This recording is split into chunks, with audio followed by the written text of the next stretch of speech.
मैं भारतवर्ष का अमित सम्मान करती हूँ, यहाँ की सुनहरी मिट्टी का ही गुणगान करती हूँ।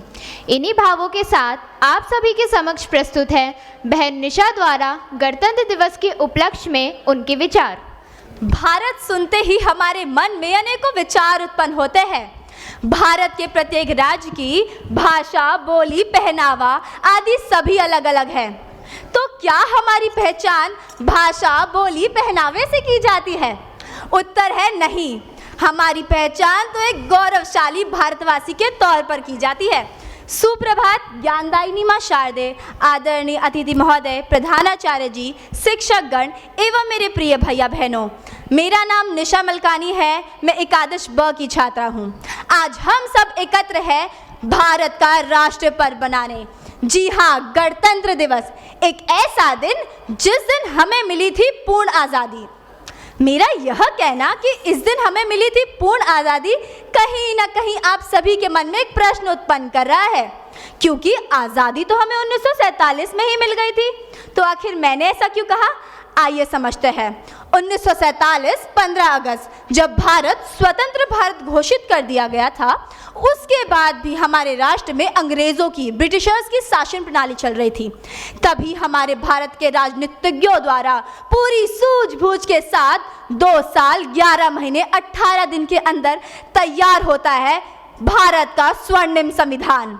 ना केवल इतना समय बल्कि इसके बाद भी कुल 114 दिन तक इस पर लगातार बैठक लगी रही और 24 जनवरी 1950 को 308 सदस्यों की उपस्थिति के साथ उन सभी के हस्ताक्षर के साथ इसे सरकार को सौंप दिया गया और वो घड़ी आ गई थी 26 जनवरी 1950। अब भारत गणतंत्र स्वतंत्र भारत बन चुका था। भारत एक लौता लोकतांत्रिक देशों में ऐसा देश है जो हर एक पर्व, धर्म, व्यक्ति को समान रूप से सम्मान प्रदान करता है।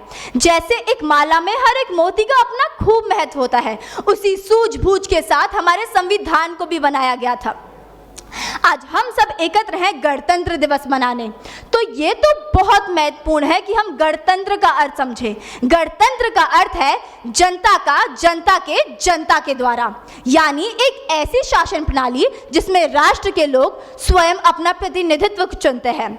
जैसे हम सब यहाँ पर एकत्र हुए हैं गणतंत्र दिवस बनाने, वैसे ही हमारी भारत की राजधानी दिल्ली में हमारे राष्ट्रपति जी द्वारा ध्वजारोहण किया जाता है। हमारे भारत की आन बान शान को फहराया जाता है, राष्ट्रगान दोहराया जाता है और उसके बाद उन अमर शहीदों को नमन किया जाता है जिनके कारण आज हम स्वतंत्र हैं।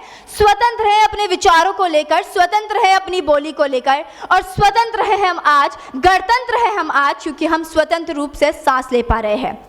आज भारत को ना केवल भारत बल्कि 65% युवाओं का देश कहा जाता है, क्योंकि ये 65% युवा पीढ़ी इतनी सक्षम है कि वो आपदा को अवसर में बदल ले। तो इस 65% युवा पीढ़ी को जागरूक करने के लिए मैं बस इतना कहना चाहूंगी कि जिस दिन से इस देश का युवा दृढ़ संकल्पित हो जाएगा, जिस दिन से इस देश का युवा शिक्षा, चिकित्सा, ज्ञान, विज्ञान, साहित्य ज्ञान आदि सभी क्षेत्रों के माध्यम से देश की उन्नति के लिए योगदान देगा, जिस दिन से इस देश का युवा आपकी, मेरी, हम सब की आवाज को बात को विचार को योजना और योजना को धरातल पर क्रियान्वित करने के लिए सफल हो जाएगा, जिस दिन से इस देश का युवा मर्यादा पुरुषोत्तम श्री राम जी, APJ अब्दुल कलाम जी और स्वामी विवेकानंद